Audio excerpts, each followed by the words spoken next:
Kate Evans. I run WSU's apple breeding program. We're moving forward quite quickly now with the development of the WA64, the next new apple coming out of the program. And we're working very hard to put together recommendations on rootstock and systems. We have here at the WSU Sunrise Orchard one of two of these new orchards that we've put in, combining 4 different rootstocks, different vigor levels, and 2 different systems, so single axis and double axis. And you can see here already some of the differences that we're getting and we're seeing between a less vigorous rootstock and a much more vigorous. We have a partner orchard to this one, which Bernadette Salato manages down at Rosa, the WSU Rosa Orchard, with the same combination of trees, but planted much more as a demonstration, hands-on planting, where our advisory committee comes in and really gets in and helps prune. This particular orchard is managed by Stefano Musacchi, and he is getting into some real good details and collecting data to provide these recommendations on which rootstock and which system would be the best for this particular new variety. So now you're going to hear from Stefano Musacchi, who's going to be showing you some of these differences that we're seeing already with this variety on the rootstock and different systems. Following what Kate said before, I'm going to provide a little bit more detail about this trial. And we have 4 rootstocks here, but 9, G41, 890 and 969. I'm here close to one of the weakest combination we have in the trial, that is BUD9 double axe.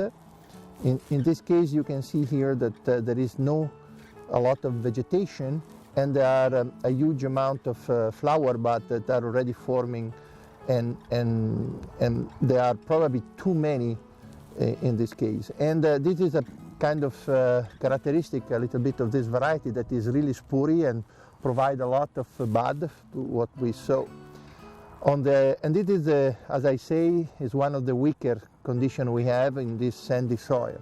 On the other side, here, we have the most vigorous one, that is a spindle type tree on 890, that is the most vigorous one. And you can see the long growth of the shoot and the extreme situation. So it's so different compared to what you saw before.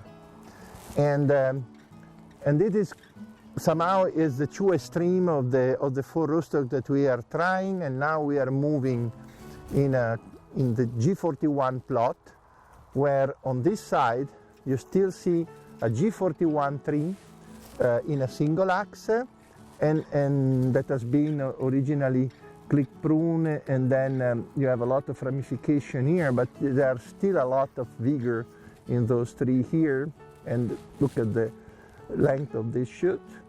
And on the other side we have a biax tree of G41, where the vigor is controlled by the fact that we have 2 axes, and they are much nicer shoot like this one that are already forming a bud. So when the vigor is medium or low, normally this variety really produce a nice shoot with bud, and also the lateral bud of the 1-year-old shoot can be flower. So this is more or less what we know right now.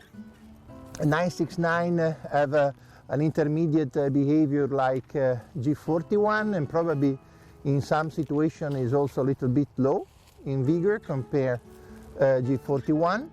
And with that, we will need probably other 2 years of data to have some more important statement that we can make. But for sure we know that in this soil that is 41% sandy soil, the BUD9 on a biax is really too low in vigor to be managed.